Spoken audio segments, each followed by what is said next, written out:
के इस्तीफे से बिहार में सियासी भूचाल। कुर्सी छोड़ी लेकिन खेल अभी बाकी है। नमस्कार, आप देख रहे हैं कैपिटल टीवी बिहार। मैं हूं आपके साथ सृष्टि शाह। बिहार की राजनीति नीतीश कुमार के इस्तीफे के बाद एक बार फिर ऐसे मोड़ पर आ खड़ी है जिसने पूरे राज्य की सियासत में हलचल मचा दी है। मुख्यमंत्री नीतीश कुमार के एमएलसी पद से किए गए इस्तीफे ने न सिर्फ सत्ता के गलियारों में एक नया सवाल खड़ा कर दिया है, बल्कि इस फैसले ने उनके अपने राजनीतिक भविष्य को लेकर भी कई तरह की अटकलों को जन्म दे दिया है। नीतीश कुमार ने राज्य विधान परिषद एमएलसी के पद से इस्तीफा देकर नई भूमिका राज्यसभा की ओर कदम बढ़ाया है।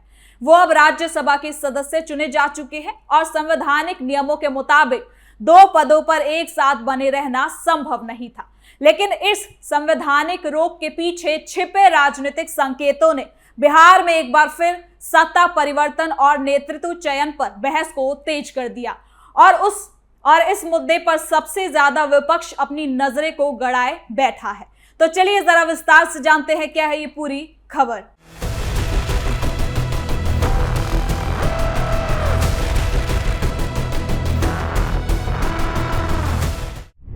कौन बनेगा अगला मुख्यमंत्री? बड़ी हलचल।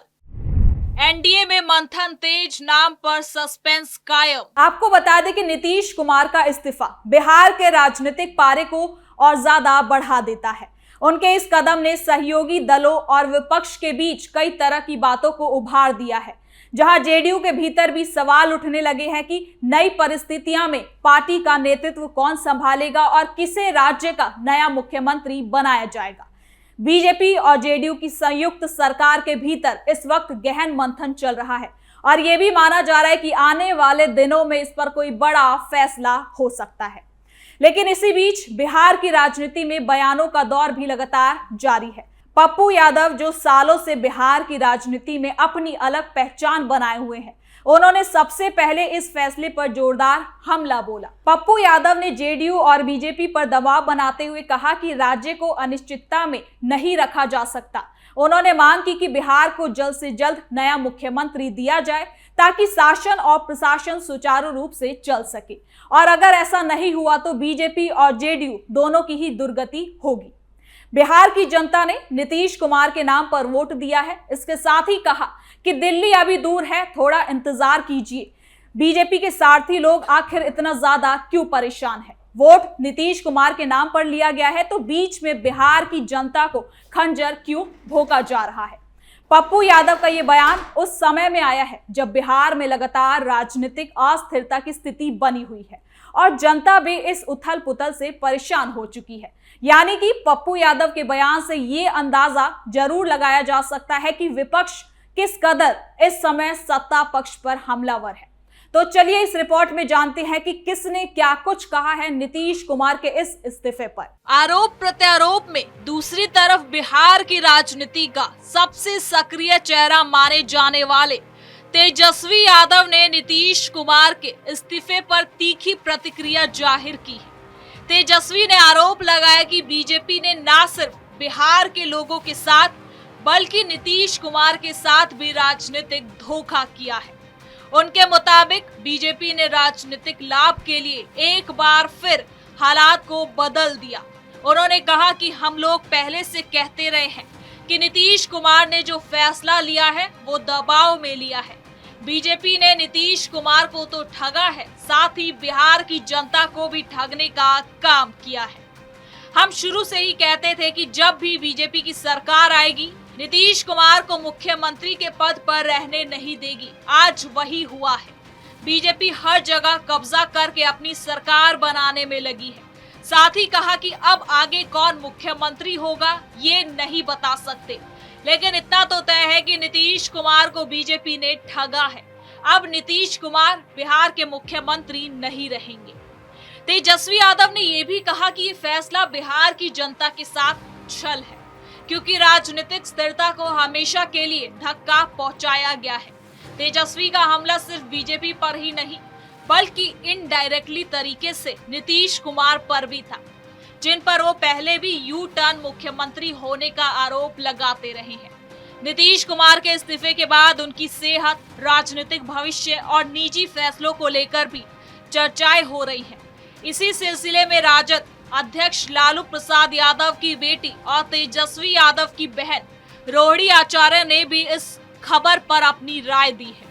उन्होंने सोशल मीडिया पर एक तीखा संदेश साझा करते हुए कहा कि अब चाचा बिहार से दूर जा रहे हैं। उनका ये बयान सीधे तौर पर नीतीश कुमार पर व्यक्तिगत और राजनीतिक प्रहार के रूप में देखा। उन्होंने आरोप लगाया कि ये फैसला बिहार की राजनीति को अस्थिर करने की एक बड़ी साजिश का हिस्सा है और बीजेपी के ऑपरेशन फिनिश की ओर इशारा करता है। रोहिणी आचार्य का बयान राजद के राजनीतिक रुख को और ज्यादा स्पष्ट करता है कि वो इस इस्तीफे को एक सुविचारित राजनीतिक खेल का हिस्सा मानते हैं। इसके साथ ही नीतीश कुमार के इस्तीफे ने न सिर्फ विपक्ष को सक्रिय कर दिया है, बल्कि सत्तारूढ़ दलों के भीतर भी कई तरह की भावनात्मक प्रतिक्रियाएं देखने को मिली है। जेडीयू के वरिष्ठ नेता और मंत्री अशोक चौधरी इस फैसले से बेहद भावुक नजर आए। सोशल मीडिया पर एक वीडियो काफी वायरल हो रहा है। आप भी इस वीडियो को देखिए कि कैसे वो नीतीश कुमार के राज्यसभा जाने पर अपने आप को संभाल नहीं पाए। साथ ही इससे ये भी मालूम पड़ता है कि नीतीश कुमार के प्रति उनकी प्रतिष्ठा, निष्ठा और भावनात्मक जुड़ाव कितना ज्यादा गहरा है। अशोक चौधरी लंबे समय से नीतीश कुमार के करीबी नेताओं में गिने जाते हैं और उन्होंने कई बार कहा है कि उनकी राजनीति नीतीश कुमार की सोच और नेतृत्व पर आधारित है। इसलिए उनका रोना सिर्फ एक राजनीतिक प्रतिक्रिया नहीं, बल्कि व्यक्तिगत पीड़ा का संकेत भी है। आपको बता दें कि बिहार के राजनीतिक जानकारों के मुताबिक नीतीश कुमार का ये कदम कई स्तरों पर खास रहता है। पहली बात, नीतीश कुमार लंबे समय से बिहार की राजनीति का केंद्र रहे हैं। ऐसे में उनका अचानक इस्तीफा देना इस बात की ओर इशारा है कि वो अपनी सक्रिय राजनीति से धीरे धीरे दूरी बनाते हैं। साथ ही साथ वो कहीं ना कहीं एक नई शुरुआत भी करना चाहते हैं। दूसरी बात, ये कदम जेडीयू के भीतर नेतृत्व परिवर्तन की जमीन भी तैयार करता है। अगर पार्टी किसी नए चेहरे को मुख्यमंत्री पद की जिम्मेदारी देती है तो ये आने वाले चुनावों से पहले एक बड़ा राजनीतिक प्रयोग होगा। तीसरी बात, ये फैसला बीजेपी जेडीयू गठबंधन के भविष्य को भी प्रभावित करता है। अगर बीजेपी अपने हिसाब से मुख्यमंत्री को चुनती है तो जेडीयू के भविष्य में कहीं न कहीं और उसके अंदर भी असंतोष पैदा हो सकता है। इस राजनीतिक उथल पुथल के बीच बिहार की जनता भी असमंजस में है। लोग ये समझ नहीं पा रहे कि सत्ता में बैठा नेता कब तक स्थिर है और क्या वो बिहार को संभाल रहा है। पिछले कुछ सालों में नीतीश कुमार ने कई बार गठबंधनों को बदला है और इससे जनता में असुरक्षा की भावना भी बढ़ी है। लेकिन इस बार हालात थोड़े अलग नजर आ रहे हैं। राज्यसभा में जाने के बाद माना जा रहा है कि नीतीश केंद्र की राजनीति में ज्यादा सक्रिय भूमिका निभाएंगे। अगर ऐसा होता है तो बिहार में सत्ता संतुलन पूरी तरह से बदल सकता है। तो वही जेडीयू के भीतर अब चर्चा इस बात की है कि नीतीश कुमार के बाद पार्टी की कमान आखिर कौन संभालेगा।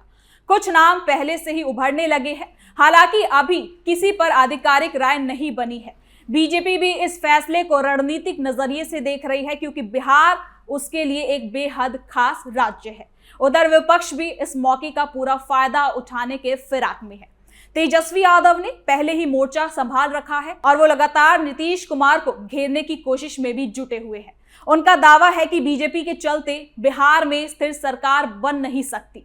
वहीं पप्पू यादव जैसे नेता इस पूरे मामले को जनता से जोड़ने की कोशिश भी कर रहे हैं। पप्पू यादव का ये बयान ये बताता है कि बिहार को तुरंत मुख्यमंत्री चाहिए। जनता के मन को समझने की भी उनकी एक कोशिश मानी जा रही है। इन सबके बीच बिहार की जनता की उम्मीदें अब इस बात पर भी टिकी है कि नए मुख्यमंत्री आखिर कौन होंगे, वो राज्य को कैसे संभालेंगे और बिहार का विकास आखिर किस दिशा में जाएगा। नीतीश कुमार का कार्यकाल चाहे जैसा रहा हो, लेकिन उनके अनुभव और नेतृत्व को नकारा नहीं जा सकता। इसलिए ये देखना दिलचस्प होगा कि जेडीयू उनके बाद ऐसे कौन से नेता को चुन पाती है या फिर नहीं, जो राजनीतिक दबाव और प्रशासनिक जिम्मेदारियों को एक समान संभाल पाएंगे। आखिर में नीतीश कुमार का एमएलसी पद से इस्तीफा सिर्फ एक संवैधानिक प्रक्रिया नहीं, बल्कि एक बड़े राजनीतिक संदेश का हिस्सा है। ये संदेश सत्ता के गलियारों में हलचल मचा रही है और आने वाले दिनों में इसका प्रभाव बिहार की राजनीति और शासन दोनों में साफ देखने को मिलेगा। तो फिलहाल के लिए इस खबर में इतना ही। देखते रहिए कैपिटल टीवी बिहार।